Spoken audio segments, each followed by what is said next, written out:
On May 15th, Fulton County District Attorney Fani Willis received a letter from the United States Senate highlighting her misuse of $500,000 for a youth empowerment and gang prevention center and $2 million for the sexual assault kit initiative. Instead, she spent those funds on traveling. In light of potential prosecution and disbarment, I respectfully ask Fani Willis to resign, effective immediately. They have decided in Georgia that they would like to come over after me. They use false reasons for wanting to come after me. I don't know if you remember, and I believe we talked about it last time. Georgia had never had a prosecutorial oversight committee, and all of a sudden 14 minorities were elected to office to serve as district attorney. And now all of a sudden they need an oversight committee to look after district attorneys because they want to tell us how to prosecute and who to prosecute and where we should put our resources. What is so ironic is although it's only 14 of the 50 DAs in the state of Georgia, most of the citizens report to our jurisdictions. So although we're smaller in number than the other 36, most of the population has elected these minority DAs to serve them and has trusted their judgment. But apparently we now need daddy to tell us how to do our job. All right, guys, so we got to talk about Miss Fani Pack Willis, who is up for re-election today in the Democrat primary for Fulton County DA. And I personally think that she's probably going to win because a lot of people in that district, in that county, are brainwashed, okay? This woman has been in black church after black church after black church, getting these fake preachers, these false prophets to support her very ungodly behavior, okay? And it really is a shame to see the church community get behind such a wicked individual like Fani Pack Willis, who continues to cry racism over the fact that Republicans are trying to hold her accountable for her alleged crimes and mixed use of taxpayer dollars. Okay, that's currently what is happening with the GOP federal investigation into her led by Jim Jordan because of alleged misuse of federal taxpayer dollars. There was about $500,000 that was supposed to go towards a gang and violence prevention program, and they used it on swag. They used it on a bunch of things that have nothing to do with gang violence and prevention. There was also another $2 million that was given to them that was supposed to be used to help against sexual assault, and apparently those funds got misused as well too. And since these are federal funds, it is within this jurisdiction of the federal government to say, hey, you need to be held accountable for misusing federal taxpayer dollars. Now, the people that snitched on Fani Pack Willis were home people, okay? Whistleblowers inside her own office, black folks, okay, that said, hey, this woman is corrupt. But again, according to her, the investigations into her, whether that be at the federal level or the state level by the Republicans, oh, well, it's just racially motivated. They're only coming after me because I'm black, okay, because I'm a black woman, right? And again, this is just a part of the trend that we see in 2024 of how liberal black women cannot be criticized, okay? You cannot hold them accountable or responsible for their actions unless you're racist or you're sexist. And of course, there will be super simps that come out of the woodwork to defend people like a Fani Willis or a Jasmine Crockett when it comes to their ratchet behavior. So with that being said, MSNBC, we have simp number one here, Rachel Maddow, who is going to bring Fani Willis on to the show to give her a softball interview and allow her to play the victim card, even though she's not a victim in this situation whatsoever. But this is what the media does, okay? And again, they will claim that black women are so oppressed and disrespected, but I have never seen anybody get treated the way liberal black women have been treated over the past year or so by the mainstream liberal media, where, again, they take no responsibility and accountability for their behavior. In fact, when they behave badly, they're rewarded for it, and they're given a platform to make excuses and to play the victim card for their bad behavior, something that no other demographic of people would be allowed to do except black women, right? But yet they claim everybody's after them and everybody's trying to keep them down and hold them down and that they're the biggest victims, okay? This is what they claim. She travels with bodyguards. She's been forced to leave her home. All this while former President Trump continues to attack her relentlessly to his supporters. And as Republicans at the county, state, and federal level do everything they can to undermine and impugn and stymie her work and smear her personally.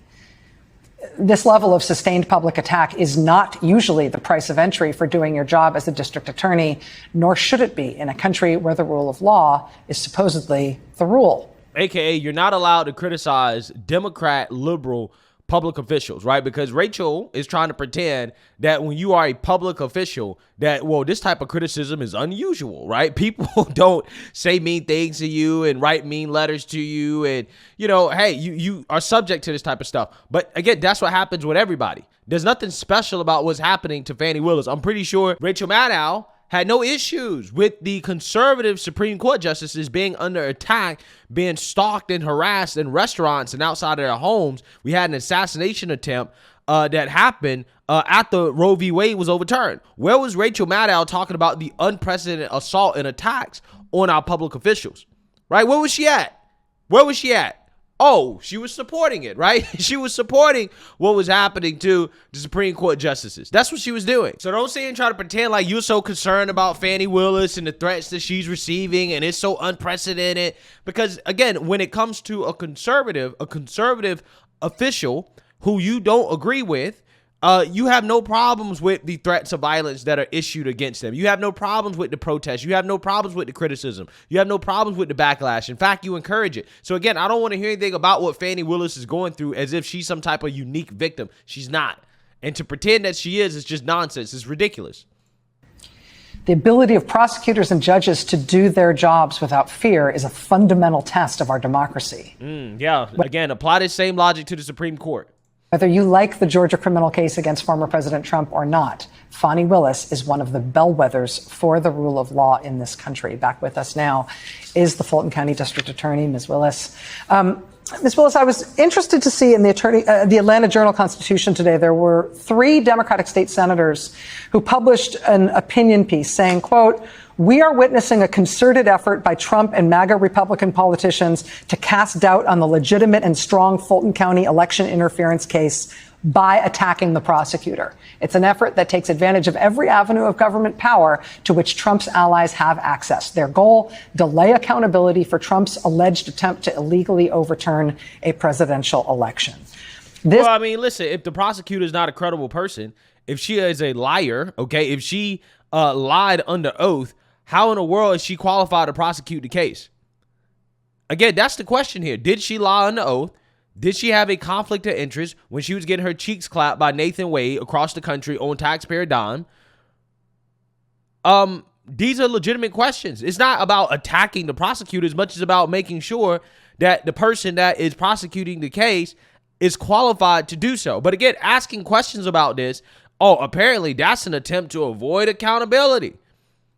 But Trump is doing what he legally has the right to do, which is to defend himself against what is clearly and obviously politically motivated persecutions against him, which is exactly what this is from Fani Willis. This is her trying to advance her own career within the Democrat Party by weaponizing her office to go after Trump for nonsense. This strikes me very close to my heart because I feel like this is one of the first times I've seen people standing up for you on this point. I wanted to ask how it strikes you. Do you ridiculous? Again, have you ever been to a black church? Right, every black church in Atlanta is standing up for Fani Willis. Right? Don't miss me with this nonsense trying to tell her nobody's standing up for her. Nobody's taking her side. Well, again. Listen, she's receiving a lot of criticism for a reason, and it's not just coming from Republicans. It's also coming from her own constituents who are concerned about the fact that her office is not doing their job, okay, and that they're misusing taxpayer money, joyriding, taking fancy trips and vacations, and benefiting themselves, enriching themselves. But again, Rachel Maddow is not concerned about that. She's only concerned about protecting Fani Willis because Fani Willis is a black woman and a Democrat. Right? So therefore, there can be no criticism of her. Agree with their assessment of what's going on? Well, as you know, let's start with the federal government and Jim Jordan. Jim Jordan has time after time after time attacked my office with no legitimate purpose. Anyone who knows Jim Jordan's history knows that he only has the purpose of trying to interfere in a criminal investigation. He has now turned his tricks to he's going to look at grant programs, which I invite him to do, and we have complied with his subpoenas, but yet he continues his attacks to try to interfere in a criminal investigation, while his jurisdiction has one of the worst crime rates, has poverty issues, and not one time has he used his position to try to investigate people who are attacking me and attacking others legitimately doing their jobs, making him illegitimate in his position, and it's disgusting. And so I bring that up at the federal level because now at the state level, they've decided to follow this clown's lead. And they want to now try to interfere in an investigation. And it's not legitimate either. And so it shall fail, and it's not going to go anywhere. But they are trying to attack me at every level. As you know, today is an exciting day for me because I'm on a ballot tomorrow, and I have a Democratic challenger, and I plan to win and win big tomorrow. But I also have a Republican challenger coming up in November who's unqualified, been practicing law for less than 4 years, has never practiced criminal law, but has already got PACs supporting her, already has the National the National Republican Party, as well as the local Republican Party supporting her. And well, again, I wish she applied the same logic to hiring Nathan Wade, who had no experience doing what he was doing or what she hired him to do. But yet, when people had criticisms of that hiring because of his lack of experience to do what she hired him to do, oh, that was racism. Well, you only criticizing him because he's a black man, right? Not because he's getting paid significantly more than everybody else on the case. Again, and he's the least experienced attorney on the case. Again, nah, that's not it. It must be because he's black, right? It must be because he's black. But she's allowed to turn around and criticize her Republican challenger because of their lack of experience, right? So again, if we're going to apply the same logic that Fani Willis applied to the criticisms of Nathan Wade, then we could say that, well, Fani Willis is attacking Jim Jordan and her Republican challenger because she's a racist, right? Because they are white, Jim Jordan and her Republican challenger, they're white. Therefore, Fani Willis is a racist. She's only attacking them, questioning their qualifications, questioning their experience because they are white. Okay, you see how silly that sounds? Okay, you see how silly that sounds? It sounds just as silly when these people pull the race card when it comes to criticism of black people and say, well, you only criticizing me because I'm black. Sounds just as silly as me saying, well, you only criticizing Jim Jordan and your Republican challengers because they're white. But again, that's what we got to start doing, right? We got to start pulling that card against them. And so I am thankful to those 3 Democrats who stood up for what is right. But I am at a point where I need Fulton County voters to get out and vote. I need people around the country to support me, big and small, to say that we are going to be a country that still believes in the rule of law. We are not going to allow people to be attacked while they do their job. Having prosecutors that are free from interference and are allowed to just look at cases, look at the facts, and if people broke the law to bring charges, has to go on for us to live in a free society. AKA, there should be no oversight of my conduct. Okay, nobody should be above me. Nobody should be looking into what I'm doing. I should not be held accountable.